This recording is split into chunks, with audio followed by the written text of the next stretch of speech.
حضور اکرم صلی اللہ علیہ وآلہ وسلم کا ارشاد ہے،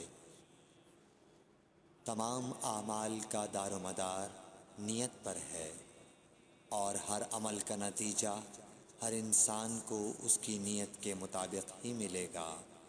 پس جس کی ہجرت دولت دنیا حاصل کرنے کے لیے ہو یا کسی عورت سے شادی کی غرض سے ہو، پس اس کی ہجرت انہی چیزوں کے لیے ہوگی جن کے حاصل کرنے کی نیت سے اس نے ہجرت کی۔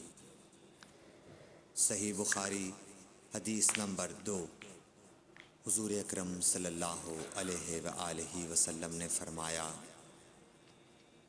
کہ وحی نازل ہوتے وقت کبھی مجھ کو گھنٹی کی سی آواز محسوس ہوتی ہے، اور وحی کی یہ کیفیت مجھ پر بہت شاخ گزرتی ہے۔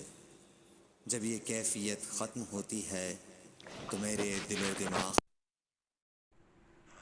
اس فرشتے کے ذریعے نازل شدہ وحی محفوظ ہو جاتی ہے، اور کسی وقت ایسا ہوتا ہے کہ فرشتہ بشکل انسان میرے پاس آتا ہے اور مجھ سے کلام کرتا ہے، بس میں اس کا کہا ہوا یاد رکھ لیتا ہوں۔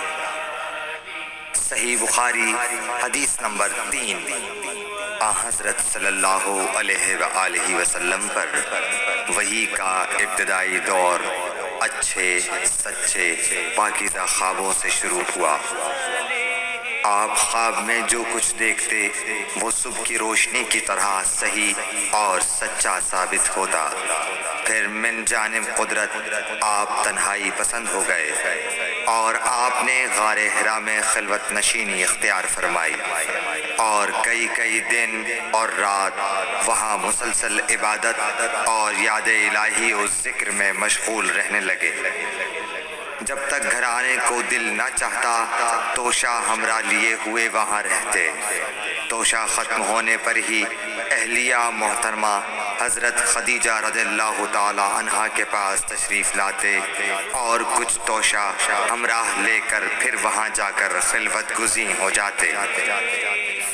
یہی طریقہ جاری رہا یہاں تک کہ آپ پر حق منکشف ہو گیا اور آپ غار حرا ہی میں قیام پذیر تھے کہ اچانک حضرت جبرائیل علیہ السلام آپ کے پاس حاضر ہوئے اور کہنے لگے کہ اے محمد پڑھو۔ آپ فرماتے ہیں کہ میں نے کہا کہ میں پڑھنا نہیں جانتا۔ آپ صلی اللہ علیہ وسلم فرماتے ہیں کہ فرشتے نے مجھے پکڑ کر اتنے زور سے بھینچا کہ میری طاقت جواب دے گئی، پھر مجھے چھوڑ کر کہا پڑھو۔ میں نے پھر وہی جواب دیا کہ میں پڑھا ہوا نہیں ہوں۔ اس فرشتے نے مجھ کو نہایت ہی زور سے بھینچا کہ مجھ کو سخت تکلیف محسوس ہوئی، پھر اس نے کہا کہ پڑھ۔ میں نے کہا میں پڑھا ہوا نہیں ہوں۔ فرشتے نے تیسری بار مجھ کو پکڑا اور تیسری مرتبہ پھر مجھ کو بھینچا، پھر مجھے چھوڑ دیا اور کہنے لگا کہ پڑھو اپنے رب کے نام کی مدد سے جس نے پیدا کیا اور انسان کو خون کی پھٹکی سے بنایا۔ پڑھو اور آپ کا رب بہت ہی مہربانیاں کرنے والا ہے۔ بس یہی آیتیں آپ حضرت جبرائیل علیہ السلام سے سن کر اس حال میں غار حرا سے واپس ہوئے کہ آپ کا دل اس انوکھے واقعے سے کانپ رہا تھا۔ آپ حضرت خدیجہ کے ہاں تشریف لائے اور فرمایا کہ مجھے کمبل اوڑھا دو، مجھے کمبل اوڑھا دو۔ لوگوں نے آپ کو کمبل اوڑھا دیا۔ جب آپ کا ڈر جاتا رہا تو آپ نے اپنی زوجہ محترمہ حضرت خدیجہ رضی اللہ تعالی عنہا کو تفصیل کے ساتھ یہ واقعہ سنایا اور فرمانے لگے کہ مجھ کو اب اپنی جان کا خوف ہو گیا ہے۔ آپ کی اہلیہ محترمہ حضرت خدیجہ رضی اللہ تعالی عنہا نے آپ کی ڈھارس بندھائی اور کہا کہ آپ کا خیال صحیح نہیں ہے۔ اللہ کی قسم آپ کو اللہ کبھی رسوا نہیں کرے گا۔ آپ تو اخلاق فاضلہ کے مالک ہیں، آپ تو کنبہ پرور ہیں، بے کسوں کا بوجھ اپنے سر پر رکھتے ہیں، مفلسوں کے لیے آپ کماتے ہیں، مہمان نوازی میں آپ بے مثال ہیں، اور مشکل وقت میں آپ امر حق کا ساتھ دیتے ہیں۔ ایسے اوصاف حسنہ والا انسان یوں بے وقت ذلت و خواری کی موت نہیں پا سکتا۔ پھر مزید تسلی کے لیے حضرت خدیجہ رضی اللہ تعالی عنہا آپ کو ورقہ بن نوفل کے پاس لے گئیں، جو ان کے چچا زاد بھائی تھے اور زمانہ جاہلیت میں نصرانی مذہب اختیار کر چکے تھے اور عبرانی زبان کے کاتب تھے۔ چنانچہ انجیل کو بھی حسب منشائے خداوندی عبرانی زبان میں لکھا کرتے تھے۔ انجیل سریانی زبان میں نازل ہوئی تھی، پھر اس کا ترجمہ عبرانی زبان میں ہوا۔ ورقہ اسی کو لکھتے تھے۔ وہ بہت بوڑھے ہو گئے تھے، یہاں تک کہ ان کی بینائی بھی رخصت ہو چکی تھی۔ حضرت خدیجہ رضی اللہ تعالی عنہا نے ان کے سامنے آپ کے حالات بیان کیے۔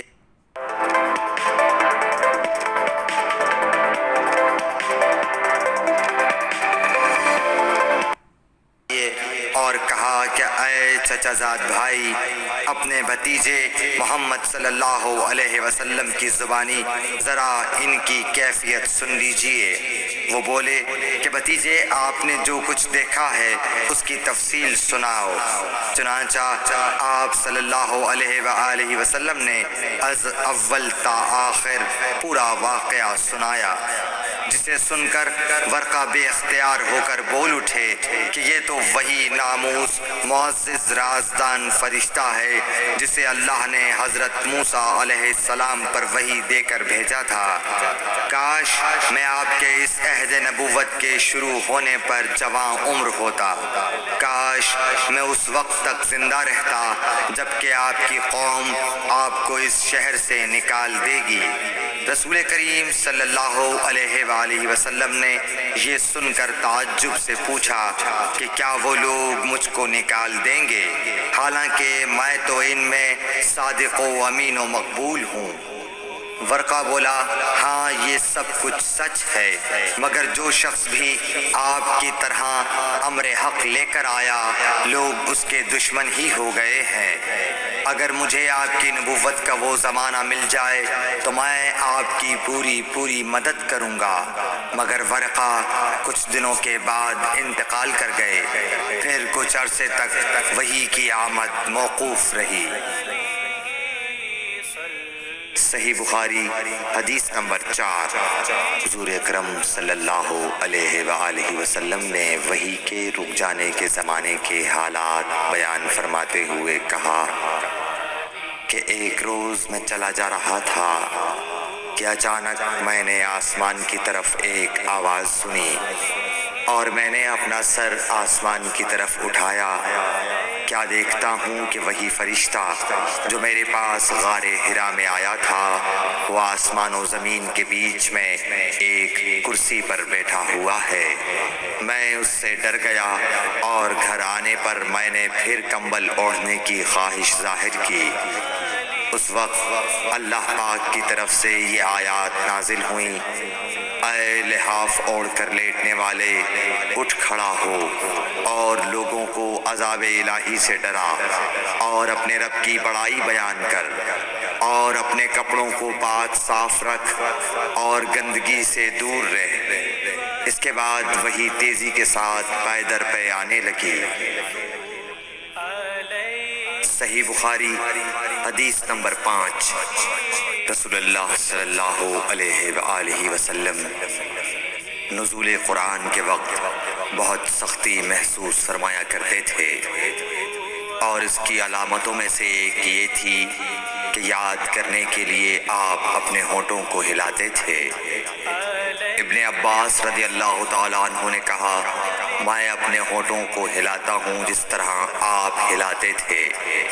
سعید کہتے ہیں، میں بھی اپنے ہونٹ ہلاتا ہوں جس طرح ابن عباس رضی اللہ تعالیٰ عنہ کو میں نے ہلاتے دیکھا۔ پھر انہوں نے اپنے ہونٹ ہلائے۔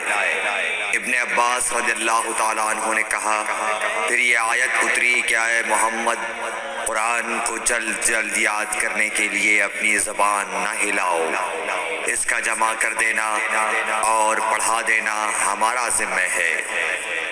حضرت ابن عباس رضی اللہ تعالیٰ عنہ کہتے ہیں، یعنی قرآن آپ صلی اللہ علیہ وآلہ وسلم کے دل میں جمع دینا اور پڑھا دینا ہمارے ذمہ ہے۔ پھر جب ہم پڑھ چکے تو اس پڑھے ہوئے کی اتباع کرو۔ ابن عباس رضی اللہ تعالیٰ عنہ فرماتے ہیں، اس کا مطلب یہ ہے آپ اس کو خاموشی کے ساتھ سنتے رہو، اس کے بعد مطلب سمجھا دینا ہمارے ذمہ ہے۔ پھر یقیناً یہ ہماری ذمہ داری ہے کہ آپ اس کو پڑھو، یعنی اس کو محفوظ کر سکو۔ چنانچہ اس کے بعد جب آپ کے پاس حضرت جبرائیل علیہ السلام وحی لے کر آتے تو آپ توجہ سے سنتے، جب وہ چلے جاتے تو رسول اللہ صلی اللہ علیہ وسلم اس وحی کو اس طرح پڑھتے جس طرح حضرت جبرائیل علیہ السلام نے اسے پڑھا تھا۔